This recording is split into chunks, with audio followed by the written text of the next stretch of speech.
এত সুন্দর ঝর্ণা, যে ঝর্ণার বর্ণনা আমি দিতে পারবো না।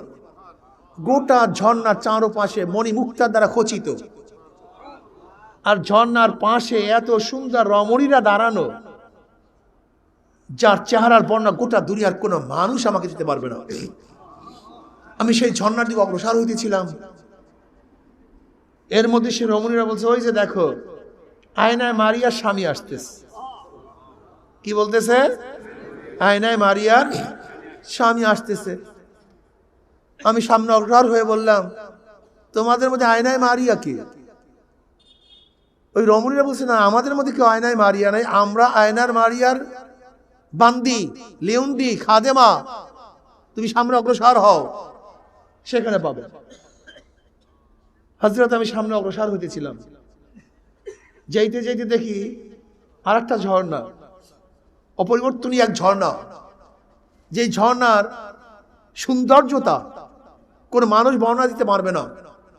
ওই ঝর্ণা দেখার পরে আগেকার ঝর্ণার কথা ভুলে গেছি, এবং সেই ঝর্ণার পাশে এত সুন্দর আকর্ষণীয় রমণীরা, যে রমণী দেখার পরে আমি আগেকার রমণীর কথাই ভুলিয়া গেছি।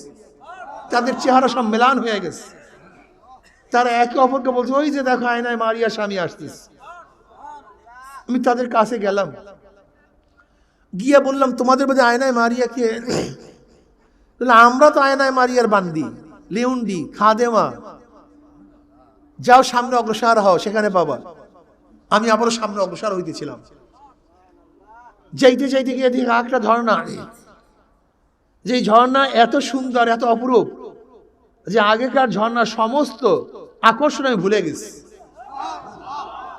এবং সে ঝর্ণার চারোধারে এত সুন্দর রমণীরা, মনে হয় যেন এত সুন্দর, এত উজ্জ্বল, এত আকর্ষণীয়, এত রূপবতী, যে তাদেরকে দেখার পর আগেকার সমস্ত রমণীদের কথা আমি ভুলে গেছি।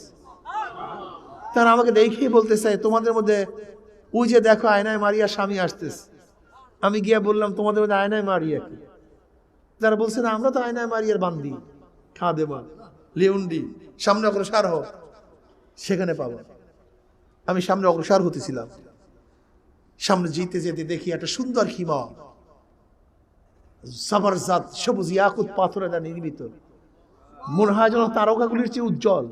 এত সুন্দর এক খিমা। সেই খিমার সামনে দেখি এক রমণী, যে রমণীর চেহারা আগেকার রমণীর চেয়ে 1000 গুণ বেশি। তাদেরকে দেখার পরে অন্য রমণীর কথা ভুলে গেছে। আমাকে দেখিয়ে বলছে, ওই যে দেখো আয়নায় মারিয়া স্বামী আসতেছে। আমি কাছে গিয়ে বললাম, তোমাদের মধ্যে আয়নায় মারিয়া কে?